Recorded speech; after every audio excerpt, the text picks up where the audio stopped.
We're gonna do a song that you never heard before.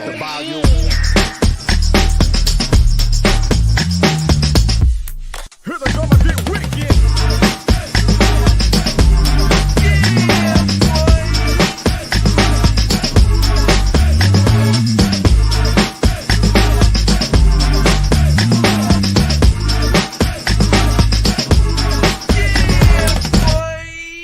Here we go again.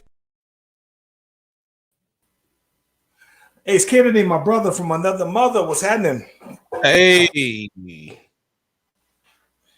What's going Man, on everything good?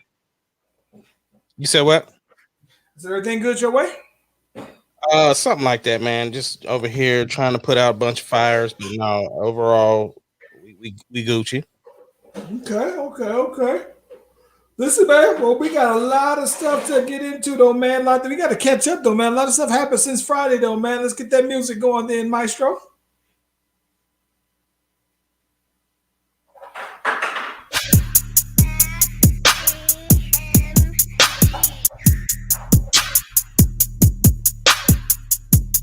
It doesn't matter what your name is. Slash Brothers Podcast, the greatest podcast of all time. The Slash Brothers Podcast, the greatest podcast. Can you dig it, sucker?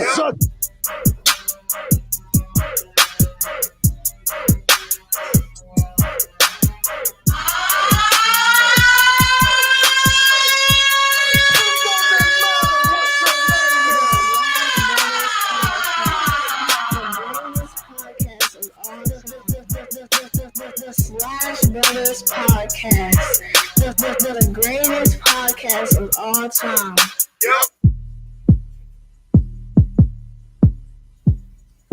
Listen, if you haven't already, be sure to like and subscribe to the Slash Brothers Facebook and YouTube page. We say every episode is uploaded immediately to anywhere you can stream podcasts. You want to check your boys and them out on the go? Holla at us, Mo. Hey, excuse me. Lot going on, bro. Lot of stuff going on, man. We got to catch up, though, man. Yeah, let's catch it up. Let's get it. All right, what you want to jump into first? We got a laundry list here. Let's go ahead and get the Bow Weezy out the way. But before we do that, ladies and gentlemen, wait a minute. Ladies and gentlemen, y'all have seen this person in the comments jumping off. They have definitely busted us for anything that we say. Facts. Very opinionated. Facts. Very beautiful. Facts. And definitely very talented.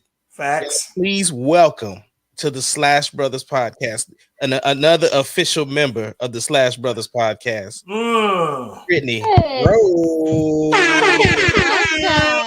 Brittany Rowe, what's happening, girlie? Hi, can you guys hear me? Yeah. Okay, perfect. Oh my gosh, I can't believe I'm on here with you guys. It's about time. It's about time. I wait for this. Okay. Dope. What would you be doing right now normally anyway? Nothing.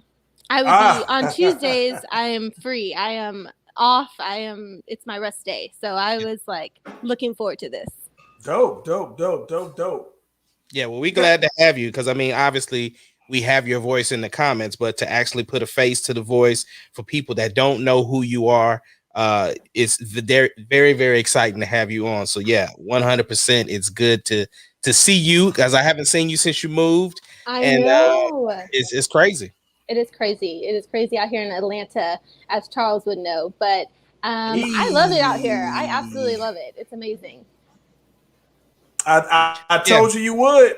When you say what I think, I say, yo, Atlanta's dope, man. And I think the thing that I like, so what I like about Atlanta, probably even aside from like the night scene, right, is Atlanta at nighttime though. It's dope.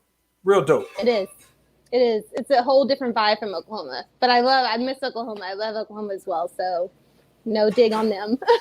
Oh, absolutely not. You know what I'm saying? It's one of them things. Charles, he when he comes out here, he always has a good time. This is his third home. So it's one of those things. Yeah, you can have love for both places, and it means no disrespect to the other party. Yeah. But we was just about to jump off. And you know what? Let me. I got a starting point because I just listen. Shout out to the homegirl. Shout out to the homegirl Annette in the comments. By the way, though, she's checking in early. I appreciate it. I appreciate the share. I see that also. I want to ask you something, bro. Since this was something that was going on, Annette and I, we going back and forth in some comments on a Facebook post. Right, it's a meme. And if I'm misquoting this meme, by all means, and feel free to correct me here, right? Oh man, listen, you're gonna have me. Okay, so listen, the whole thing is that Nick Cannon, right? I'll pull it up while you talking. Pull it on up. So Nick Cannon is having his 4th kid this year, or in a year span, basically. This is his 7th kid. This is his 7th kid overall, but 4 in the year. This boy is out here shooting up the club, right? So I saw something that says something about hold on, because I want to make sure that I'm wording this all the way right. So when I pull up, I'm pulling up on it. So okay, here we go. So this is my homegirl. I saw this way. Nick Cannon is about to have 4 kids in the same year, yet science is hard at work providing a variety of birth control for women only. Listen, bro. So I'm going back and forth in these comments, and I was like, well, listen, since we talking about that birth control for men, how about you say something to somebody who I heard recently, who I know of. Chick that I in person know. Has 8 kids. 8 kids. Doesn't have custody of any of them, right?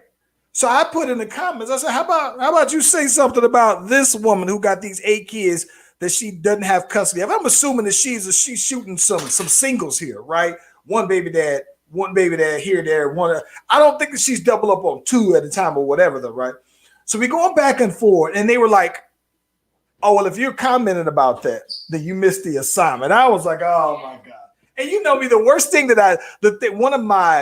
one of my biggest pet peeves, right, in general, is when someone tells me that I don't understand something that I may agree with, that I disagree with, and I understand it, but it becomes no, you don't understand this because we disagree. A lot of women have that complex to where if you don't agree with them, that means you don't understand them, and that's not the case. But let me address what she says here. So she's saying that that the issue is the fact that the science tries to control women's reproductive organs. Men are able to reproduce much more quickly. Why are there no control methods for that? There are. It's called condoms. And secondly, it's called pull out game. And so here's the thing. The reason why there's so many different versions of birth control for females is because your anatomy is different and you have different reactions when you're doing chemical stuff. You know, there's IEDs, there's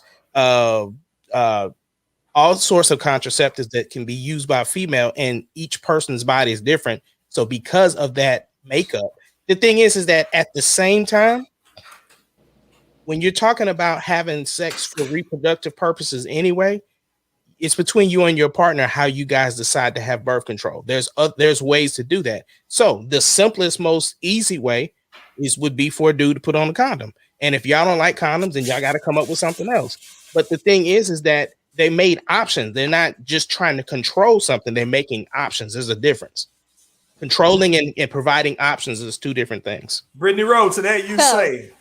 I definitely have an opinion on this because I'm definitely pro-woman on this and anti-man on this. But I feel like men should have vasectomies. That's what I feel like because it can be reversed. And I feel like birth control for women is just as damaging. Some birth control, you can't be fertile. I mean, it messes up your fertility and stuff after and stuff. So I just feel like men should take the risk just like women are taking the risk. And I completely agree. Brittany, the thing is that, for one, if you're talking about, we gotta define the relationship here, because if you're just dating somebody and you're expecting your boyfriend to get a vasectomy, well, like in Nick Cannon's situation, he's had like 4 different baby mamas this year. But Nick Cannon is probably doing that on purpose. I think I was gonna say that. I think that Nick Cannon is. Well, I'm just saying like him. But I randomly. mean, like if a man was in his situation, had like 10 kids out here, and he But didn't again, know half of them, like there's 2 people that make a baby. There's 2 people. So the thing is that there are options as a whole, collectively, for all of you. You but can. How many times does a man depend on the woman to have the birth control? Like Listen, they'll be like, so let's listen, use a time condom. out, They'll be like, time we out. don't like condoms. Brittany, if you're choosing to sleep with that person and that's the arrangement that y'all agree to, because again, it takes 2. So it's not all on, if the man is saying this, you have the option to say, well, nah, then we're not doing anything because we can't agree on the contraceptive. There are options available. That's not a control factor. That's options. So what if I come to you and I say we have to use a condom, and you're like, I don't like condoms? Then you have the option to say we ain't having sex. Then. Okay, but 100%. like that's, and I'm gonna tell you, on me as a woman now. The pressure's No, it's all not. off the man. Like It's so not- he it's can not. do whatever he wants and has the option to say we're not using condoms. Here's my thing. You know. Here's where my point, and I don't disagree that listen, don't get me wrong, right? I think that if they came up with a man version of IEDs, I don't think that there'd be too many guys that would be out here declining that option, right? That's just me personally, right? But I think that because the only options available for a guy are very much either just a condom or a vasectomy, I think that giving a guy a vasectomy at 22 years old, that's a tough thing to ask a guy that's so very young. And I think that the reason why that you have more options available for females is because the reaction to different kinds, you have the ring, you have the pill, you have all these things that basically are attempts at saying, let's try to satisfy these, because the only options for a guy, you give a guy, you tell you just like most women, most families, you put your kid on birth control the minute you find out they're having sex, right? Or even before 15 years old. So are you saying, well, you know what? Hey, look, deuce, we're going to go ahead and give you this vasectomy road that way you ain't got to worry about that at 15 years old? I agree that there should be there should be a male version of the same kinds of women birth control. But I think that given the options that are available, it seems more feasible as a man that a woman would be the one responsible for the birth control outside of pulling out, wearing a condom, or vasectomy. But the other thing too is that when we're talking about females and birth control, a lot of times females aren't on birth control to not have babies. They're on there to regulate periods and to do, other stuff health wise. So that's why there are so many different options. But again, to say control, I disagree with that. There are options, because you, at the end of the day, even with all of those options, you still have the choice on what you want to do. Well, I think everybody always has a choice, but in life, when you're in that moment, you're not going to be like, wait, let's stop and think about what we're like. That's just life, and it just happens. But I feel like right out of the mom's womb, just like you get circumcised, vasectomy. You shouldn't be shooting nothing if you're not using it to reproduce. Wait a minute. Get it reversed when you're ready to have a baby. Yeah. But I think that's the thing. I've never. Okay, here's the thing.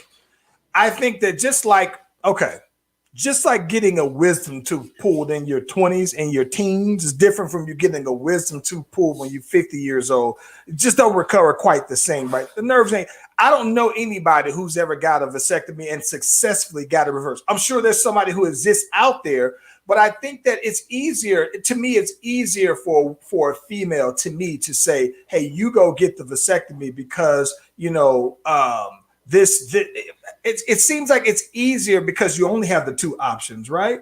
I think that this is the thing that I'm tripped out on. Right? So even more beyond it, because I think that part of the post, let's just say aside from the birth control piece of it, right? I think the part that as a man, I'm looking at it from a logical perspective saying like, okay, well, Brittany Rowe, if I'm hollering at you and I tell you that, you know what, I got 2 other babies that are on the way this year, maybe next month. And then you say, it's not a deal breaker for me. I still want to go ahead and slide. But I also tell you, hey, I got 6 kids, right? I'm fertile. Like, what this is what you're signing up for. So for me, I understand that, you know what I'm saying, the first go around, right, Mariah, the second go around, but the third, the fourth woman, like at that point, it's choice. So while I think that Nick Cannon, I think that he is choosing these women to have babies with. Maybe they're not aware of it, but maybe I think that they probably are. Like I think he wants to have babies with them, bro. I 100% think that they know. If you look at the post, once they post that, oh, Nick Cannon's having another baby, it's all smiles in the picture. But let's get another perspective. Here goes another perspective.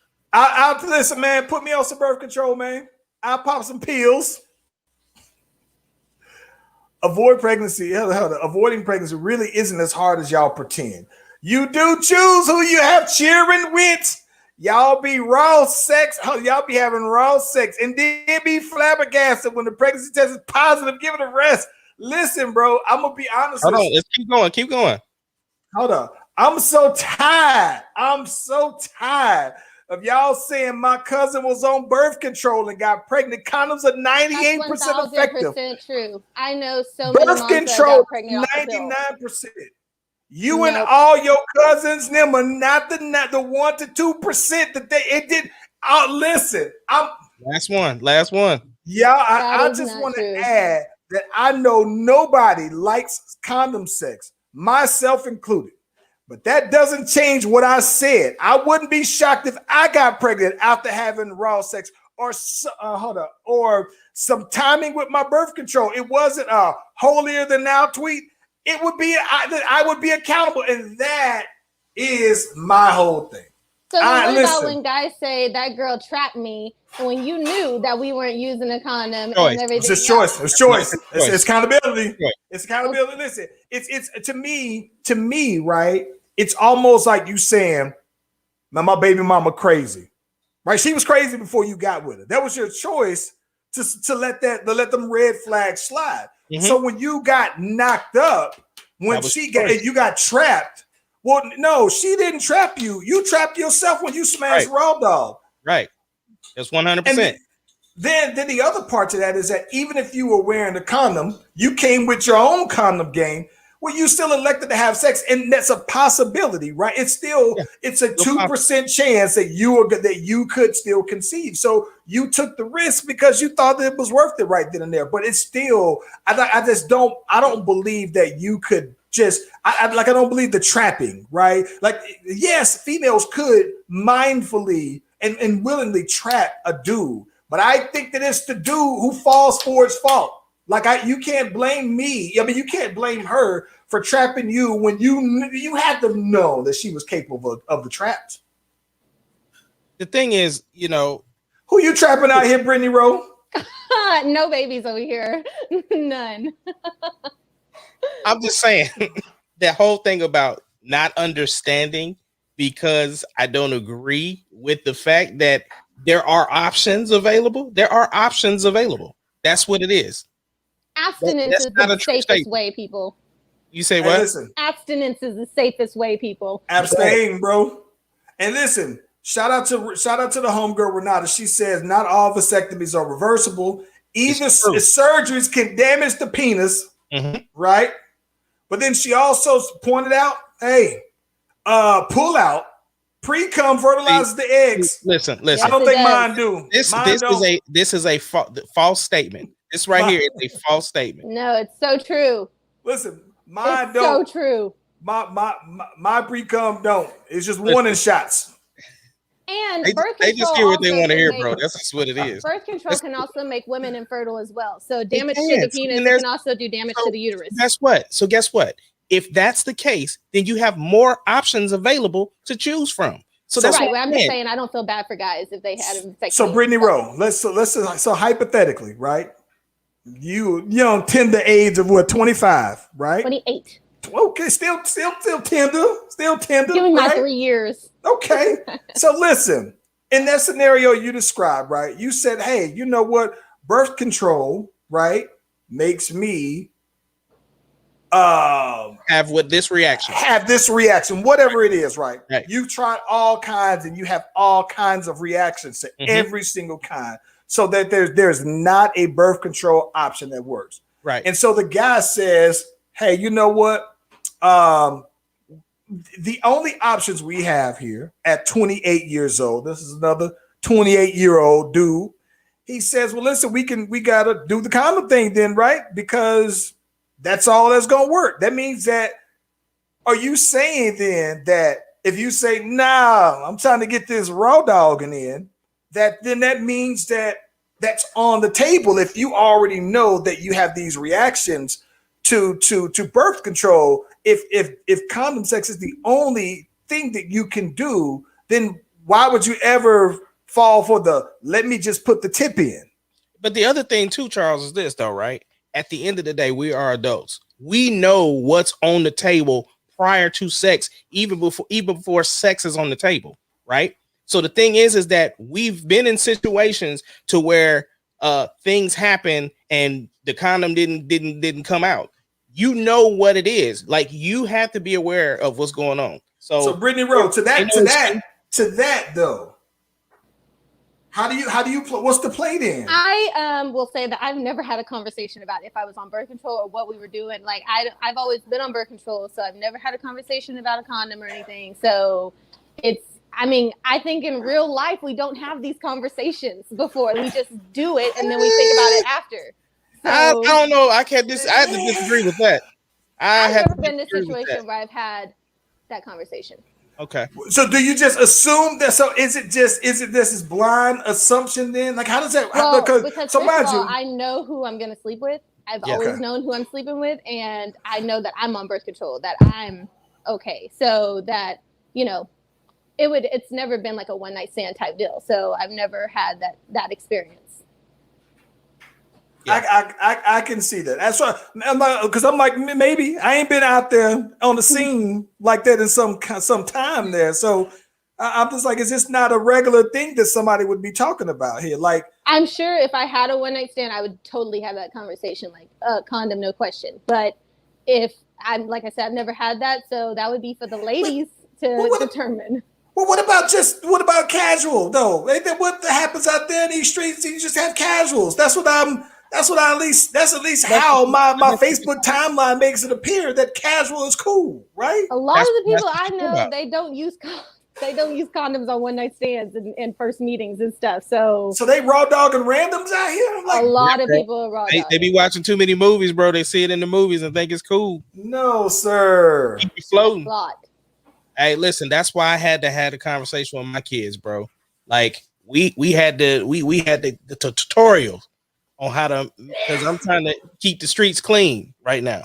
Oh my gosh. Listen, I never would have thought about that somebody, like, this is my thing. So maybe this is me, right? And this is having not been on the scene for quite some time.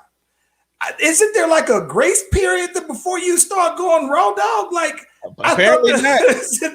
Do people just jump straight to the road? Like, the grace period must be the convos before leading up to it. Like, I guess, because we ain't been a part of the whole dating online and the Facebook dating and all of that. So I had a friend, and she's not shy to tell this story, but I won't name her name anyways. But I had a friend who told me that you have to test drive the car before you buy it. And so the only way to test drive it is to take the jacket and everything else off and just pull that raw and get that raw dog in. Oh my gosh. But yeah. Mm-hmm. I don't blame your friend, to be quite honest, at some point, right? Because here's the thing. If you know that ultimately that is, if within your relationship, right, if you assume that sex in this way is important, it's like I'd imagine that you would want to get to a point where you trust somebody enough to where, all right, you know what, I guess you would do it exclusively, but let's say whoever you know who you're having sex with, then I thought I would think, all right, you go through a condom phase, and then once you kind of built up this trust and you feel comfortable, then you graduate to this. But if you don't have a graduation, you just everybody getting the pass to the raw. I don't know how that works. Maybe, Alex, I've been off the scene for a long time. I don't know what's it's today's world is such a turnover rate world. Like, we're just on to the next thing all the time. We don't have time to waste. We don't want to waste time. But people should also be getting checked for like STDs and stuff. I'm just I don't know. So this is my thing. I'm old enough. I'm old enough, right? I'm old enough now to have moved past body counts mattering, right? Back when you may be in your 20s, I would assume I still had a problem with body counts, the high body count. That still matters. Right, I still feel some kind of way about body count. But more than body count, how many of them bodies was raw dog? That's a big deal to me. I think that I've tried to judge people less, right? So if you're a female, I would judge you by your raw dog body count. So let alone that they get regular checkups. That doesn't matter to you. It still matters how many raw dog counts. That's what you're saying. Say that one more time. So not that the female gets checked regularly to make sure that she's straight. That doesn't matter to you. So when was your last pap smear? That's what I want to know. I know. So at 4, so this is the thing about it. At 40, right? When was your last? That's something that I'm mindful of, right? To ask. But things like that, I'd like to think that while I'm not an expert on the woman's body, but I know women bodies. I know my wife's body. I think that I know enough to know the kinds of things that women go through, right? But Ace, to answer your question though, all right. So I think that you gotta. It's two ways, right? The number of partners isn't as at 40, I would imagine, isn't as big of a deal, because I think that on some levels, as a guy who's 40, you would like to think that the number of partners should have made her more experienced. And so you, at 40 years old, you're taking that thing out the box and it should be ready to go. But you might have to do some tweaks. I get what you said. I'm trying to get to it. I'm taking a scenic route, so bear with me. But what I'm saying, though, is that I do think for me, though, that if you didn't told me, right, I'm not going to say a number, but let's put a number out there. If you've been with 100 guys by age 40, and you told me that of these 100 guys, 80 of them have raw dogged, then yes, I would look at you slightly differently from somebody who would have told me, 10. It is a difference to me. Even though the tests are clean. Even though she came with a clean bill of health, right? I still would look at her. The 10 versus 80 that in raw dog, that kind of matters to me. And I would want to, and when I say it matters to me, it would matter to me from the standpoint of, like, I would want to know, what are your guidelines for who smashes raw dog, right? Like, I think to me, smashing raw dog is a very intimate thing because of the risk, right? Yeah. So you think about that, though. We talked about the STDs and all of these things, right? We already established a clean bill of health. So what I'm saying is, all I'm saying is, though, Charles, this is exactly why you married right here. I'm not, because my thing is that you mean to tell me that you were willing to risk pregnancy and STDs 80 times out of 100 bodies? That means obviously, how reckless. Charlie, how is that a risk if they're regularly being seen? Women have regular check. When I say a regular checkup, it's between 6 months to a year that they're getting checked. 5 months, it don't take much to catch. It don't 5 months, 5 months, right. 2 but 5 days. We established clean bill of health. I understand. No. It's enough to where, listen, I'm gonna be honest. If I'm single at 40, it's probably not gonna stop me from smashing, right? If we're being honest, right? She does have to clean the bill of health. She has a clean slate. But at the same time, though, right? There's gonna come that time where if I'm with that person long enough and I'm thinking I'm about to smash raw dog, and I'd rather not even know. But if I found out, right, that you got 80 bodies that in raw dog, I don't know. Hey, so I'm gonna be honest with you, man. Yeah, I'm trying to get away from judging people, bro. But I would judge somebody over 100. I'm gonna let you slide with 100 bodies, right? I'm cool with overlooking 100 bodies, but if you told me that 80 of those bodies then raw dog, yeah, man, I kind of take issue with that, bro. all of that doesn't matter to me if you have a clean bill of health. If you're good, cool. Same here. That's where I'm at. Because listen, 80, listen. Nice. But shout out to my boy Mark Nurse, because Mark knows, he sees where I'm going with this, bro. Because while you're careful, 80 raw dog bodies is different from just 200 bodies. Charles, listen to what I'm saying. It doesn't matter what her partners did if her clean bill of health comes back. I don't know, man. She gotta let some of them bodies rinse out. Take a year and let them things rinse out or something. Watch them. But how many men would be disqualified from the ringings if we were going based off of how many raw dogs you did? Like, it's just. Okay. Well, that is an interesting question, because I'd like to turn it around over to you, Brittany Rowe. Because here's my thing. I wouldn't care. Here's my thing, right? You would like to think, and while I think that every guy, regardless of what somebody has done with somebody else, right? What they do with you could be night and day, right? By that I mean, if my girl Renata said 80 bodies is a skeleton museum, that's way too many bones. I knew it. Listen, I knew I wasn't tripping. But listen, Brittany Rowe. So you have a guy who at 28 years old, right? Mm-hmm. He's only had 2 partners in his entire lifetime. He's only been with 2 people. Right now, he could have had sex with these 2 people thousands of times, hundreds of thousands of times, but he's known 2 bodies, right? Do you feel that takes away from his qualifications, right? No. This experience? No, because he might have had 2 bodies, but done a lot more with those 2 bodies than what anybody's done with 2,000 bodies. So it doesn't take away anything as long as you're doing me right. And you're doing, as long as you got a clean bill of health, like Ahmad said, I'm good. It is what it is. I've personally only been with 3 people in my entire life. Not ashamed to say it. That's it. I automatically start everybody else's body count at 50. Like, that's just like, I automatically assume that because whatever. And it doesn't bother me that, if it's higher or lower than that. It just, a body count does nothing for me. See, here's the thing here's where I'm going with that, Ace, right? So way back in the day, right? This is from as far as history go, right? There was this assumption, right, that as a man, right, that you have trial runs. So guys in general throughout history, before they got married, they'd slide off in the brothels, they would sleep around, and that was, known.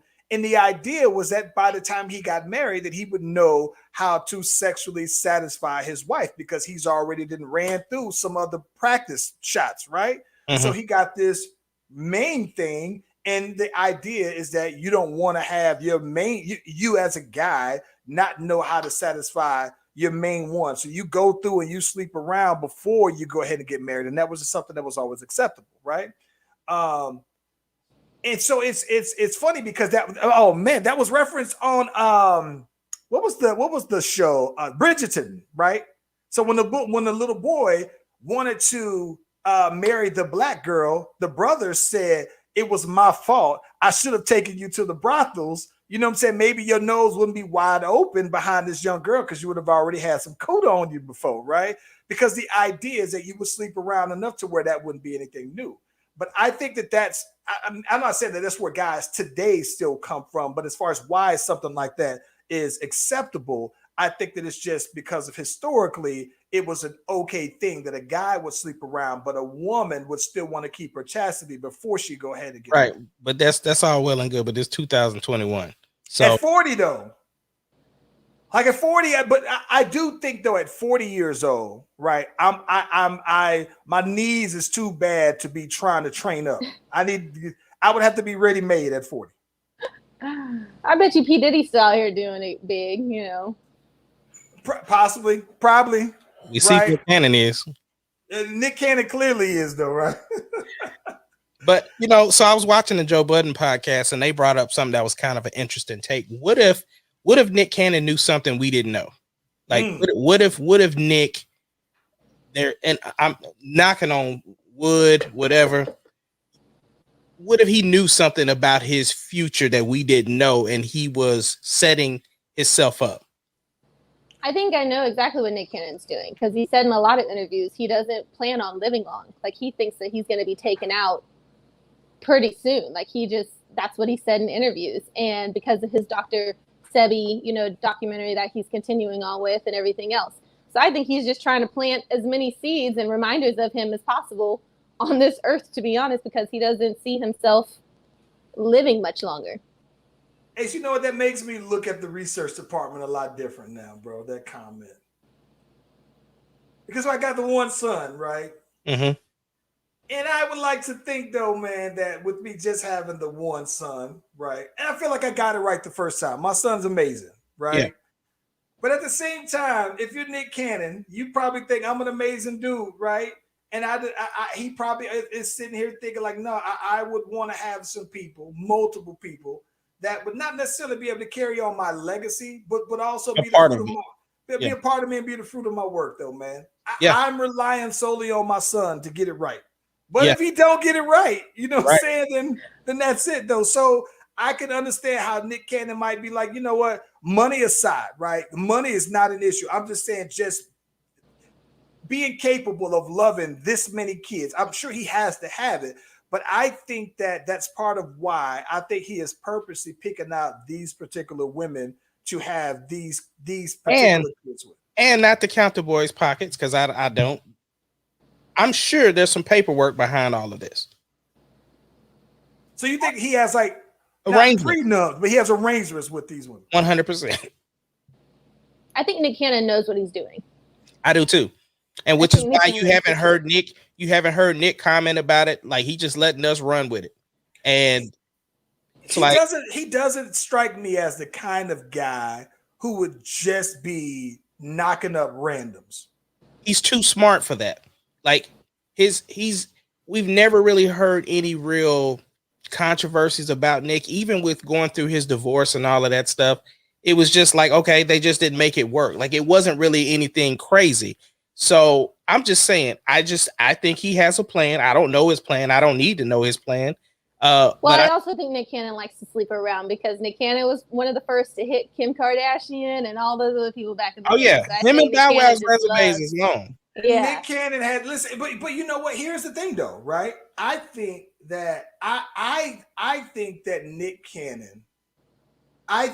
Nick Cannon really, Mariah was really supposed to be his one, the last one. I don't know Nick Cannon from a can of paint, but what I've gathered, right, is that Nick Cannon before Mariah already had a top 5 man resume that I can think of, right?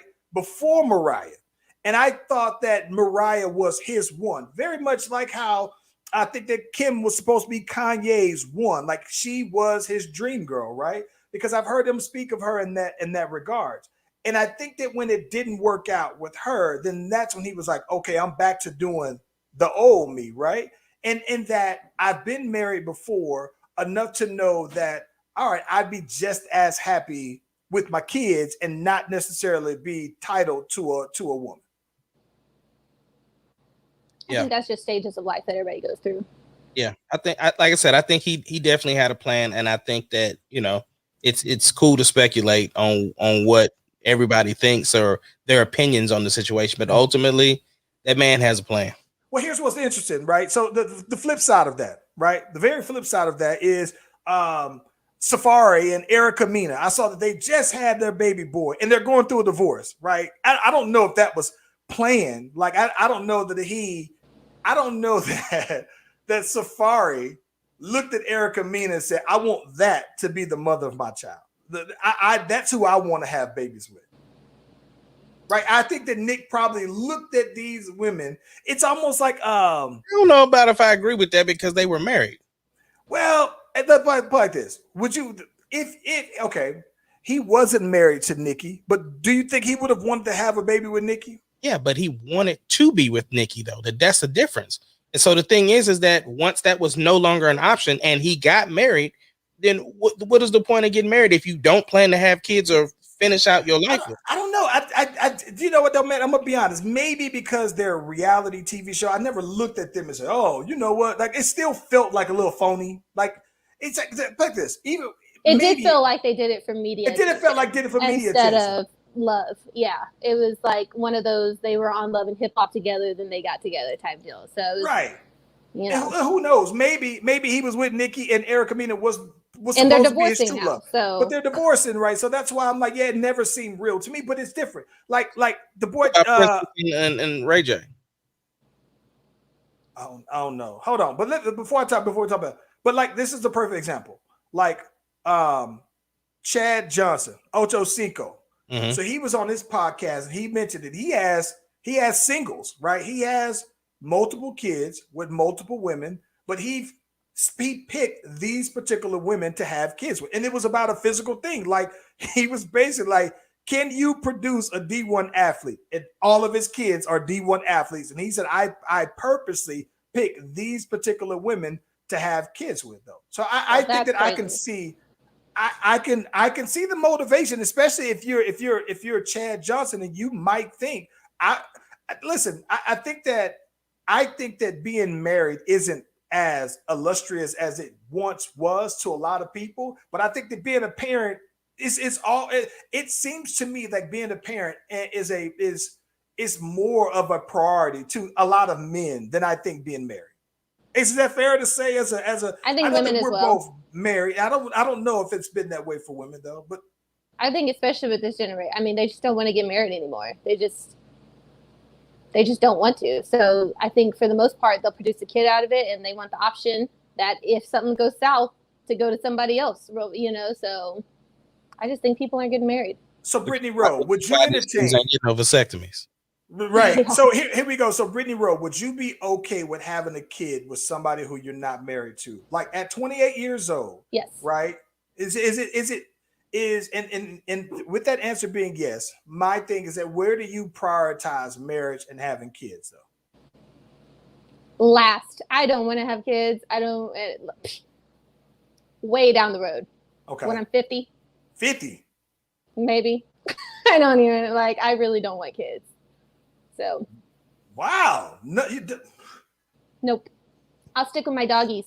Bring me your dogs and I'll take care of them for life. I'm gonna be honest with you. Those are the kind of things that make me judge people when you say so. Well, that's okay. I will be a judge dog mom. When you say something like that, those are some of the conversations that, well, like this. See, I don't know. If I'm 28, I'm wondering, I'm the 28-year-old me. If someone told me, yeah, I don't want to have no kids, none. Shout out to my cousin. Can't trust nobody. She's right. Oh, and shout out to Misty. I know Misty. I know. And shout out to Terrence and Marvin and everybody else hopping on. Thank you guys.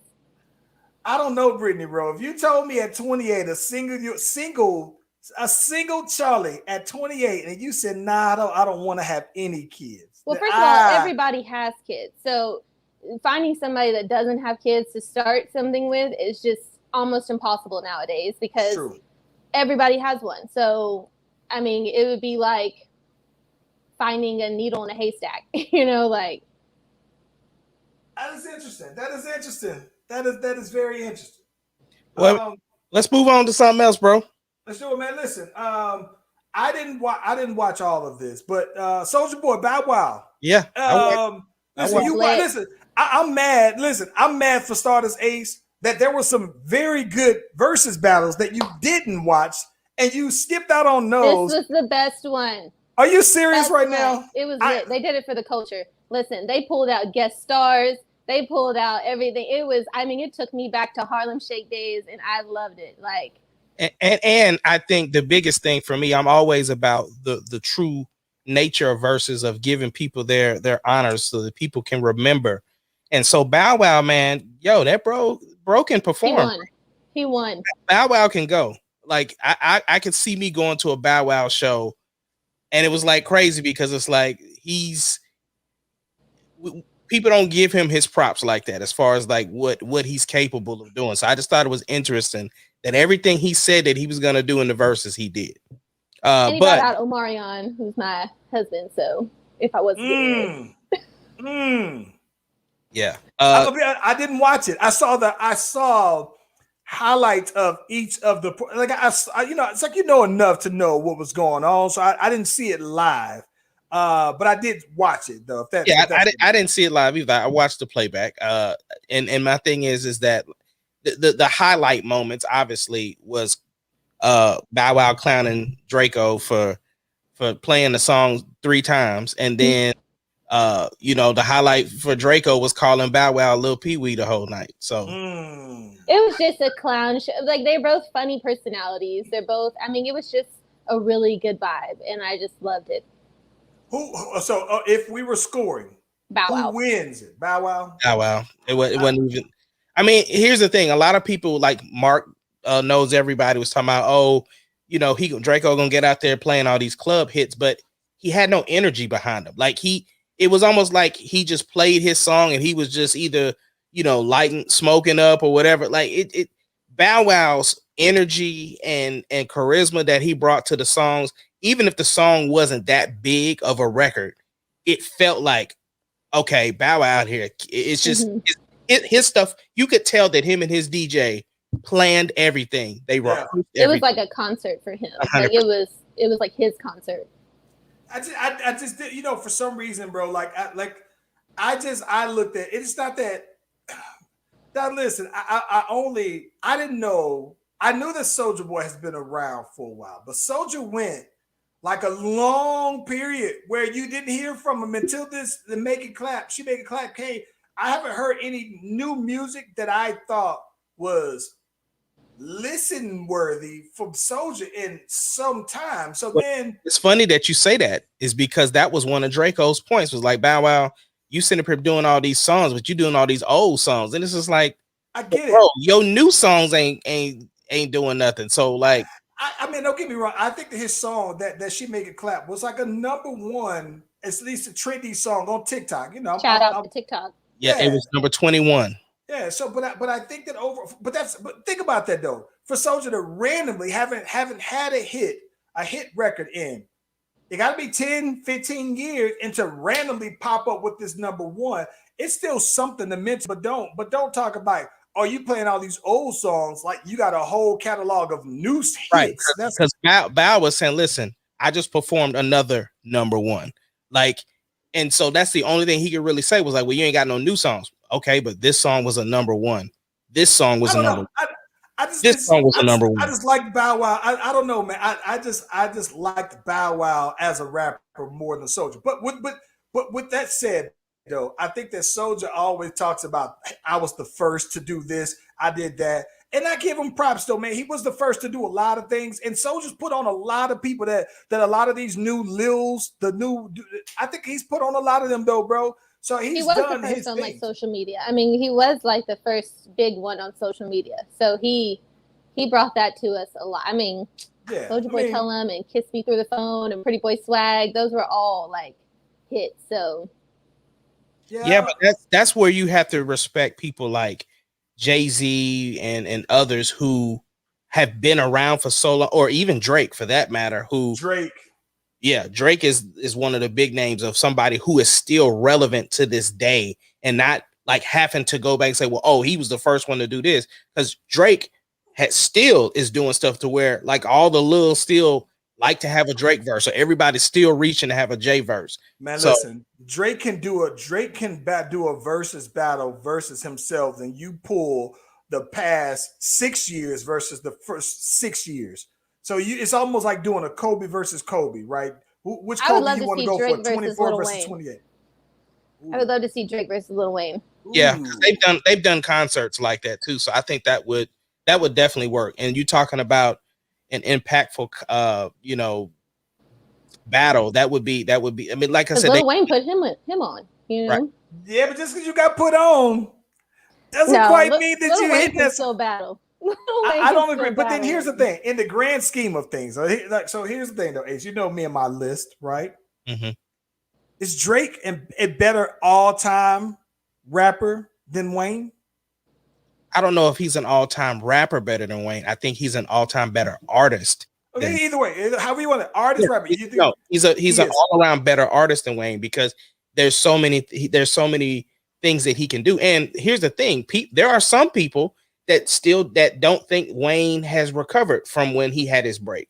Like the newer albums that have come out, there are some people that don't like him. So you're looking at Drake. Drake is still out there doing this thing. So I'd have to say he's an all-around better artist. I think so. And I feel bad saying that just because, you know, I feel like Wayne's one of us, right? Like we were Wayne's age. I mean, when he was the young hot boy, I mean, it was like it, but yeah, I think that Drake is, if I had to do my all-time artist list, I think I would have to put Drake above. But let me ask you this though, right? I disagree, by the way. Okay, well, let me let you get your opinion in first, and then I'll say what I need to say. I disagree because I feel like, listen, I know I'm one of the last people that are not on the Drake train. Like, I'm just not on there with y'all. I feel like you take away his beats, what is he talking about in half of his songs? Like Tootsie Roll, like Tootsie Slide or whatever. That was, what is that? Like, Lil Wayne has never made a Tootsie Slide kind of song. Like, no, that was a good song. That was no. Lil Wayne lyrics compared to Drake's lyrics, just insane. Like, we need to go back and listen to all the Carters because, like, obviously we've forgotten. Like, that's crazy. I don't know. I don't think Drake's past. Here's the thing that I think, right? So I think that the thing about Drake, it's weird because I think that Drake, when Wayne was at his peak, Carter 2, right? I think that, and I'm not saying, when I say peak popularity, it was just when you heard Wayne, every verse, every feature he did was fire. But not just that, he was very likable at the time. Like most people I don't know anybody who ever just disliked Wayne, right? Well, I think that the biggest difference is that Drake has that likability to where he's sustained being likable. And so that's one thing that makes him, where his music is easy to listen to. It's very easy to, if you at a party and you want to just get a vibe going, you throw on Drake's playlist and it's an instant vibe. It's weird. He makes very easy music to listen to. Well, in that scenario, Migos should just be up there as well beyond Lil Wayne if they're likable and easy to listen to. I mean, just because they're likable and easy to listen to doesn't make them great. That makes a difference. Because honestly, that at the end of the day, it doesn't matter what we think about music. It matters what the consumer thinks about music. So if most people are going towards the easy listen music, then it doesn't matter that lyrically and the whole package, that stuff doesn't matter when it comes to the consumer. But the question I wanted to ask, when it comes to Wayne, do you think that his setbacks caused him to lose steam? Meaning when he went to jail and then when he had the hiatus because of the contract disputes? No, I feel like Lil Wayne could not put out a song right now and he would still be as great as, like, Lil Wayne has his catalog. He has it done. I don't feel like Lil Wayne needs anything. I mean, I could list literally 30 Lil Wayne songs right now that probably all went number one. Tell me 3 songs off of his new album. I didn't listen to Lil Wayne's new album. I haven't listened to that yet. I haven't listened to Migos. I haven't listened to. Wait a minute, Brittany Rowe. Wait a minute. Time out. I said I thought Lil Wayne was better than Drake. Not that he was my favorite. I just said I thought he was better than Drake. Oh my God, Brittany Rowe. I'm pretty sure you can name 3 current Drake songs before you can name 3 Wayne current songs. Nope. The last Drake song I can name you is the Tootsie Slide thing. I don't know. No, he got the Lemon Pepper freestyle. He got Pop Star and he got Tootsie Roll. And listen, I'm not saying that I'm like the biggest Drake fanatic. I'm just saying randomly, Drake has a great song in rotation. Like at any point in the past 10 years, I'm inclined to believe that there's never been a month that's gone by that didn't have a great Drake song in rotation in the past 10 years. So if you put list your rappers, you're putting Drake above Lil Wayne. I'm inclined. That's an easy yes for me. We talking about just rap, right? Yeah. See, this is the thing. So the reason why I'm gonna say yes, right? Yes, I'm gonna say this because I found that when I always talk about these all-time lists, right? I think that what I've come to grips with is that times are changing, right? So for me, right, all my life, all I've ever thought was when you talk about a top 5 list of all time, you start with Biggie, Jay-Z, Nas, And then from there, you might figure out Pac and then maybe Eminem, right? And I think that times are changing, right? And so the same way where I don't put Nas in my top 5, I have Wayne. I in terms of just rap. But if I'm really being honest about that, though, man, like I do think that, yeah, I think Drake can just rap, and I think that yeah, I would be reluctant, but I think maybe Drake is the records.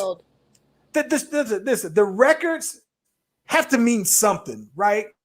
Like he's the only billion stream rapper. Like it has to mean something. You can't just that he did that though, right? I can't take that away from him, even if you don't like him, right? That's what I mean. Likability is like he still did that.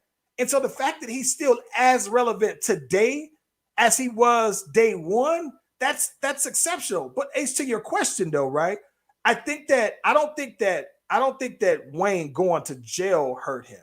I do think that this hiatus of his last album hurt him because to me, I've always maintained that if you hot and you go to jail, then that's like you going to get a master's degree in hip hop and you're coming back and you can't, there's no bigger promotion than going to jail as a rapper, right? And so I think that Wayne going to jail, him coming out, the anticipation built, and then boom, his album takes off and it was probably one of his better selling albums. So I don't think that was it, but I do think this hiatus, this length of time that you've heard, because the Collie Grove album was a him and 2 Chainz, which I liked it a lot. But a Just Drake, a Just Wayne album, I do think that hurt him though, in terms of capitalizing off of momentum that was already built up. Okay, so looking at what Renata said, she said Drake can rap because he studied how to. Wayne's flow is natural. What does that even like? Does that make a difference? It doesn't to me. Listen. I'm gonna be honest. I think I studied how to rap because I'm a songwriter, and I look at Drake as the same way. There's a certain way that you have to rap to certain songs. So I don't know, man. Yeah, I don't. I've heard every Wayne mixtape, bro. Like, listen, I understand. Listen, bro. I think the thing that I get Wayne's mixtape run is second to none, right? The mixtape game is second to none. What does that have to do with making hits though? Like that's the thing. What is the last Wayne hit? I mean, when you start comparing artists to hits, if that's the case, MC Hammer was the biggest, but now look at it. I mean, you know, like wait a minute, I'm a Hammer fan. These are Hammer fans right here. Like, good point. Vanilla Ice Baby was a big artist. And I mean, but you're talking about, but Brittany, when you're talking about the music business, right? Again, it doesn't matter what us as fans think. I'm talking about us three people who are artists, right? When we listen to music, we listen to music way different than a consumer does. As artists, listen to, ooh, I like the mix of that. Ooh, I like what he was saying. Ooh, he had great beat selection. The consumer is saying, do I like this song or not? Is it a bop? Is it a vibe? Is it a groove? Like, that's it. And so the thing is that whatever music changes. Right. I mean, but Drake has stood the test of time. He has, and I will give him that. So but as far as rappers, if you're going to consider him a rapper and you're going to put him as the greatest, I mean, that's just, you can't do that. There's so many other great lyric rappers. We don't got to be the greatest. But listen, okay, okay, let me ask you this. Here we go. This will put it in more context for me of your perspective. Who do you think of, not just best, right? Who do you think is a greater? Because I know people who I have as greater rappers all time than Drake, and I have my personal reasons why. But who do you think is a greater rapper than Drake, and why? Eminem, Redman, J. Cole, Kendrick, whatever. Like, it's just so many people I would put as greater rappers than Drake. Greater. Yes. So wait a minute. You think that J. Cole is a greater all-time rapper? J. Cole is a better rapper than a very storyteller. I think he's a better yes, lyrically, he can destroy Drake.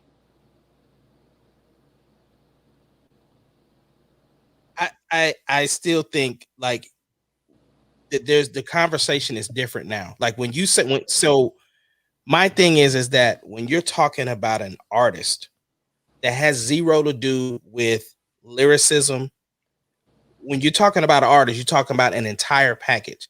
The thing is that yes, J. Cole has a great following to where he can drop whenever or what or however, but I think that Drake is out of here. Listen, shout out to Misty Dawn who's in the comments and she is litty. But I'm gonna Shout tell out you to you, that girl. Nas is not a greater all-time rapper than Drake to me. I Like, mean, wait a minute, because they always compare Nas and Jay-Z. They're always like them two go. So if you're gonna put Jay-Z up there, then why wouldn't you put Nas? I've never compared Nas to Jay-Z. I've always thought that Jay-Z was But you've always superior. heard the comparison. I've always heard the comparison, and I've never thought that it was a fair comparison. Same And here's the reason why. Here's the reason why. So, Brittany, just to put that in context, the comparison started in the 90s, right? We're talking about 2021 now. So you can't hold those same that times change, right? So when you had this comparison of the Biggie, Jay-Z, Nas, Tupac, you talking about that comparison was from 96 to 98. Let's just say hypothetically, right?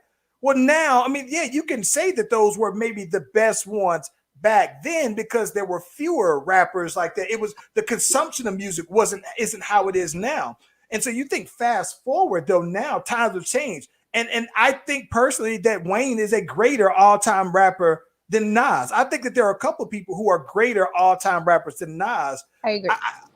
I think that Jay-Z is the GOAT, but I just think that you can't, to me, it means something that you can't tell me that Drake has outsold these people and have had not just the sales. Let's just say take the record sales aside, right?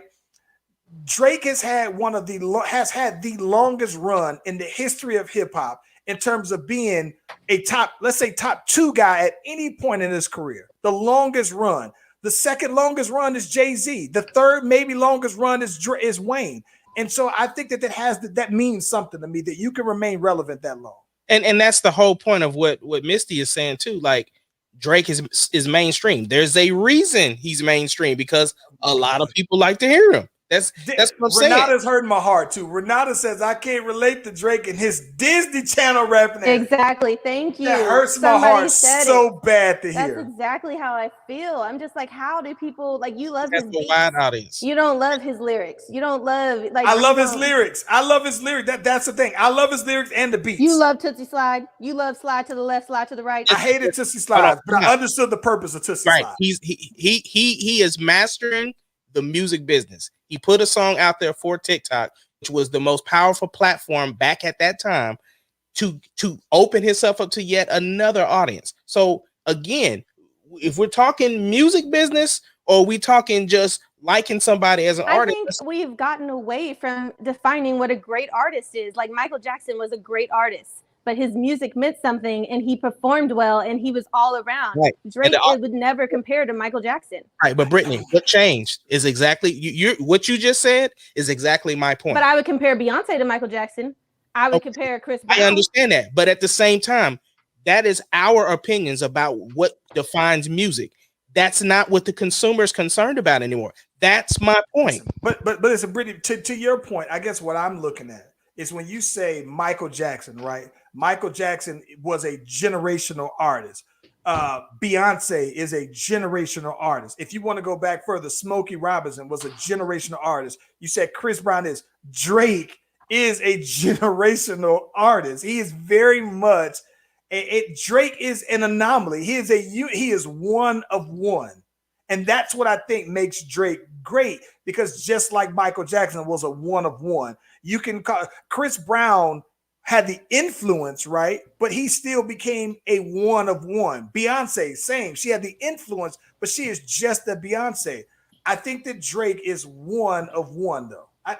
He is, and it's not that I'm gonna say that I like every single Drake song, but I can't just deny all of the accolades. Like that has to count for something to me. Yeah. Well, anyway. Bro, we didn't get too much today, but it was. No, we didn't get to Britney Spears. That's what I wanted to talk about. Well, let's let you get that in before we get out of here. All I have to say is everybody needs to hashtag Free Britney, support her, be behind her, because what she's been going through. Tell me about what she's going through with this. Give us a little highlight of what's going on. So basically, her dad has been controlling her life and been controlling her, and the courts have been allowing it. So she's come out, and new information to us is that the past couple years she's been drugged. She's been, put on medication that she hasn't needed to be put on to obtain this crazy look, and she's been. I don't know if it's just me, but we taking the L out here in Atlanta on Britney's Wi-Fi. Yeah. Basically, what she was saying is that the court has appointed. Yeah, I figured as much. But basically, she was saying that the court has given her father a lot of power over her. That has caused her money, her kids, her everything. Yeah, even her mental. She's had no reason. And her sister came out saying that she supports her, or whatever. I don't know if you guys can still hear me, but her sister came out saying that she supports her and everything, that she's been supporting her. But it's like, Britney's been getting abused for the past 3 years, and you're just now speaking out about it. So it's very crazy right now. It's weird. So this the one thing I don't quite get is where exactly did Britney Spears just have like some kind of mental breakdown, and then boom, this is when 2007. So what causes her mental? What was the source? It was the paparazzi. If you look at photos from when Britney was big back in the day, paparazzi galore. I mean, she was the big star back in the day. I mean, she was my first concert. She was just that person. And so paparazzi killed her when Justin Timberlake and them broke up. Justin Timberlake basically told the media that they slept together and stuff, but Britney was saving herself from marriage. So she was a virgin and stuff. So the media blamed her for the breakup. They blamed, the media just went in on her. And so she just kind of had this meltdown, and she just said, F it. And then everybody thought she was crazy after that. Everybody thought she was insane. And so then her dad took her kids away. He took all that, he used it to basically, do what he's doing to her now. Doesn't her, don't her baby dad have the custody of her kids? Maybe I'm tripping. Kevin Federline. He had custody, and then he got into some trouble. Yeah. Yeah. He got into some trouble, and then that was when she was kind of stabilizing. Yep. So I'm saying, this is her dad. So her dad is basically in control of her life. Britney Spears is 40 years old. I guess what I'm wondering is what exactly if this is something that, I don't want to make it seem like Okay, play this. Ace, you and I know that when it comes to custody, right? When you if you're a guy and you try to get custody of your kid, you have to basically prove that this person is completely unfit, right? So is it that a court really found her to be unfit? So yes.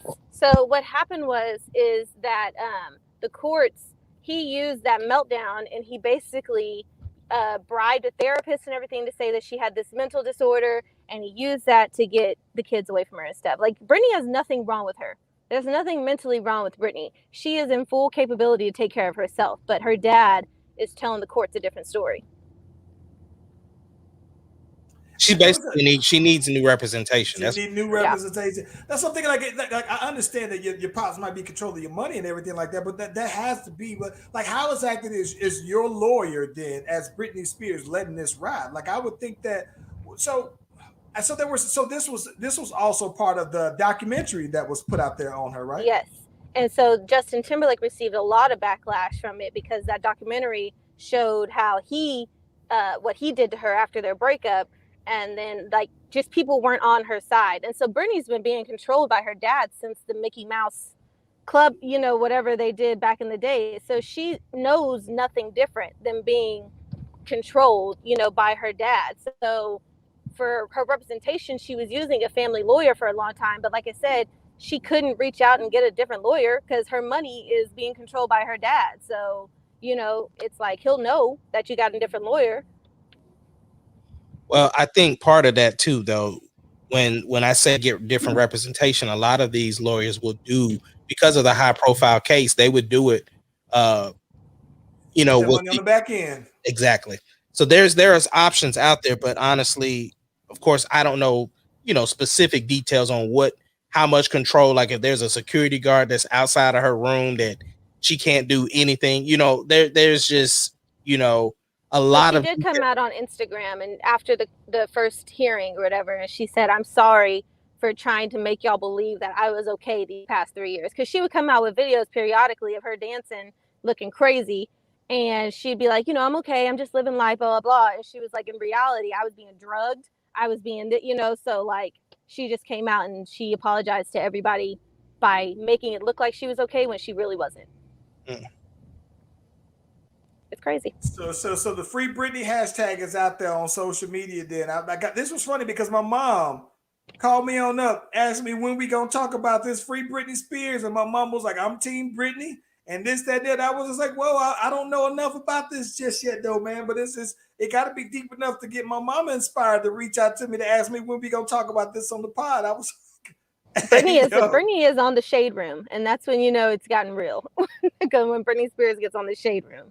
So, yeah, it's out there, and people are watching and looking, and her dad is not a good guy. I gotta be honest, I just, you know what's crazy is that I just have not been checking for Britney Spears like that. Not not that I was never a Britney fan. Like I was a fan, right?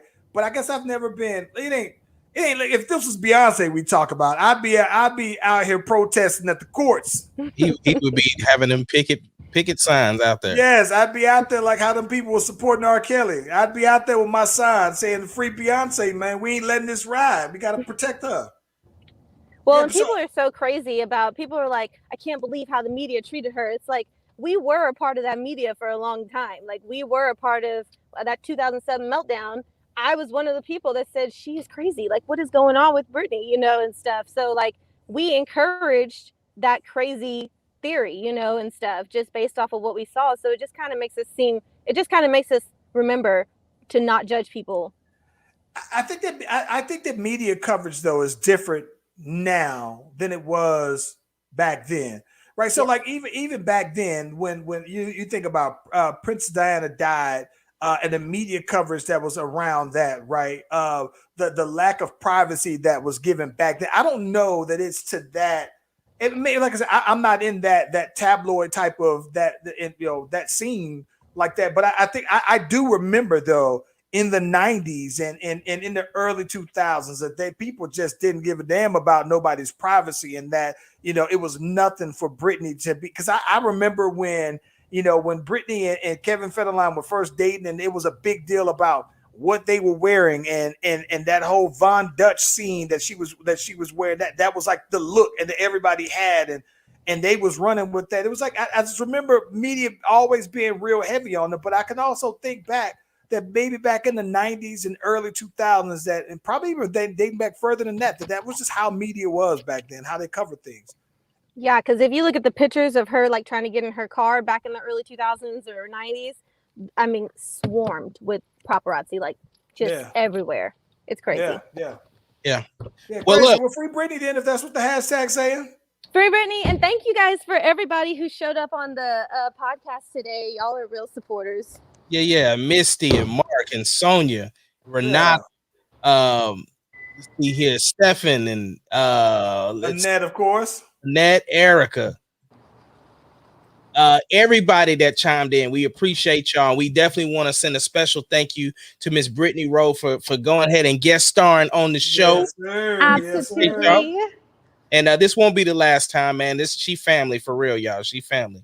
Yes. I tell the story all the time that her dad saved my life, and so that's why I'm still here. So hey, she family. And yeah, but anyway, thank you guys for having me. This was amazing. It was a dream come true, really. Well, Brittany, go ahead and give the people, how can they find you? Brittany Rowe on all social media. Brittany Rowe. So keep it in your mind, Brittany Rowe. Okay. That's what's up.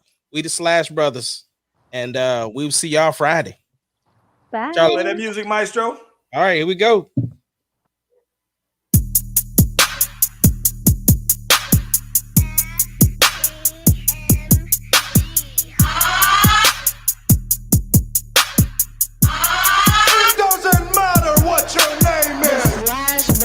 Podcast, the greatest podcast of all time. The Slash Brothers podcast.